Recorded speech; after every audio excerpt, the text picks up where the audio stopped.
A lot has happened in the past 2 months. The house is sold and we close on Monday. Letting go for Vanlife is quite the undertaking. It's emotional, it's physical, it's mentally exhausting, and it's so worth it. Now, I'm changing my life not only to live in a van in the winter, but also we're moving to a really small yurt. If any of you don't know what a yurt is, it's a round structure that is held up by lattice and beams at the top, and then there's a window at the center of the roof. And they're beautiful. And they're very, very easy to live in. So that's what we're moving into. It's 17 feet wide. So that's a small space. And this house is 2,000 square feet. So this is a big downsizing for Vanlife. It hasn't always been easy to let go of items. Now, as you may know, some items are just harder to let go of. As you saw or have yet to see in the reducing my clothes video, it was hard at times, and it helped to have a friend there to help with the process. The stage of the process that I'm at now is plants and books.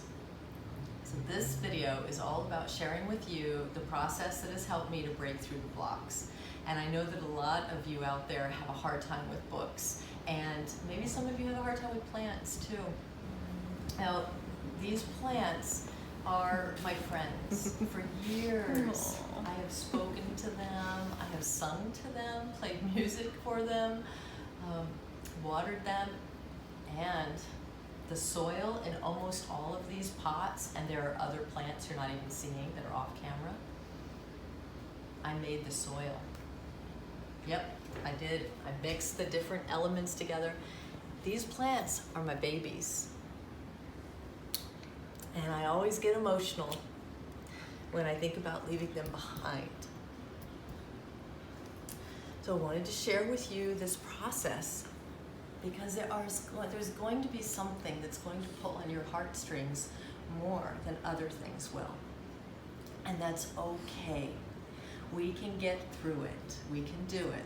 We have to just find our way, and it's not going to look the same for everybody. In my case, I would just cry, and I was like, no, I can't give my plants up. And then someone offered to host a ceremony, a goodbye ceremony for us at our home here. And it dawned on me, all the people who are coming, all of our friends, they could take the plants with them. And then I could visit the plants when I visit my friends. I could know that my beloved plants, my little green friends here, will be taken care of. And I can check in on them. I can make a phone call and say, how is it doing? The person could send me a picture of how the plant is doing. So that really eased my heart. That's the method that is working for me for plants. This is the last time you or I are going to see this plant family together. They're all about to be separated. But that's going to be okay. They're moving on for their next chapter. So letting go in order to get going. That's what this is all about. Now, that's the plant method. The book method. Oh my gosh. I started with 8 bookcases. 8. 1, 2, 3, 4, 5, 6, 7, 8 about 10 years ago, and steadily have been reducing. Getting back from the winter, I was faced with 2 bookshelves, and they are now down to half a bookshelf. And I'm going to show you how I did that. I'm thrilled to be here now with the Blue Wonder loaded with books. 1, 2, 3, 4, 5 book boxes. I also wanted to share with you that something happened. It turned out these were the cork in the genie's bottle, because once I got these out of the house into the car, suddenly I felt lighter, almost giddy. less oppressed and overwhelmed. So, you just never know which are the objects that are the bigger blocks for your energy. And it turns out my precious books were. Reducing our books can be one of the most challenging tasks for anyone who's downsizing or minimizing. A lot of the professional organizers encourage you to do that last, after you've warmed up your muscle, your discernment muscle, with all the other types of objects in the house, and actually to do papers last, but to do books toward the end. And that's what I did. There are 3 tips I can share with you that worked for me. The first was, in order to let that other bookshelf go of books completely, I used an app called Book Scout. You just point your camera at your book's ISBN number, and the book comes up in Book Scout, shows you its value if you were to resell it. I didn't want to mess with any of that. I ended up donating them. Well, I sold them to a thrift store that may donate them, and I made just a few cents on each book, which is fine. But Book Scout creates a list for you, an inventory of all your books that you put into it, just by taking that picture of its ISBN. It's very fast. And then you can email yourself that list, that inventory of your books. This was very comforting because not only could I inventory the books that I'm keeping, and that way have a master list and not have to go through boxes to think, what books do I have, right?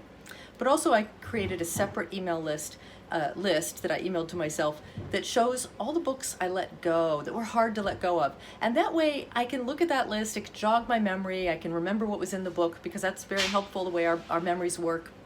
You see a picture, you see a word, and memories start flooding back. We don't necessarily need the physical object that takes money to store and effort to dust and prevent mildew and prevent mice and all of that. We just may need a picture of it, or even the name of it, so that the memories, all the associations that we have with it, come back. Memories and associations don't weigh anything, don't cost anything. That was a very, very helpful strategy, was to know that I could have those 2 lists, and that helped me let go of a lot of books. The other strategy was to ask 2 questions. One is, has this book already served its purpose? And I would get an immediate yes or no. That's just immediate. That was a very effective question. If it had, let it go. The next question was, will I read this book or use this book, like by glancing at it, within a year? Will it serve a purpose within 12 months? And if the answer was yes, then I just kept the book. If no, let it go. So those were the 3 methods that really worked for me, and the result is great. It's just this bookshelf here. The one over here is my husband's, and that is very doable. We're going to be snowbirding, so we're not going to be in the van 12 months out of the year. So we will have a small, little tiny place where we can keep our books, and a storage unit may be that place, or the yurt that we're renting. This minimizing, it's a strange word, because it actually is maximizing the flow of energy, maximizing the sense of possibility, maximizing the free money, the money that's been freed up, maximizing the amount of money that's been freed up, not having to pay for square footage. So I like the word maximizing, I think, better, and decluttering. I would match those 2 rather than calling it minimizing.